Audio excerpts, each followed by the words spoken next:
আপনারা যে যন্ত্রটা দেখতে পাচ্ছেন, এটির মাধ্যমে কোনো ব্যক্তি যদি চলে যায় দূরে কোথাও, সেই ব্যক্তিকে নিয়ে আসার জন্য এই যন্ত্রটি ব্যবহার করা হয়। এটি একটি মুসলিমি যন্ত্র, আপনারা ভালো করে দেখে নিন।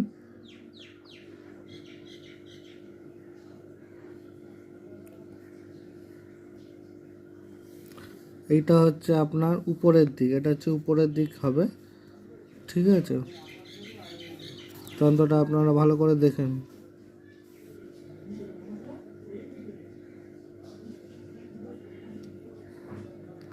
এই যন্ত্রটি লিখে আপনারা কোনো অন্ধকার জায়গায় কোনো ভারী জিনিসের নিচে রেখে দেবেন চাপা দিয়ে।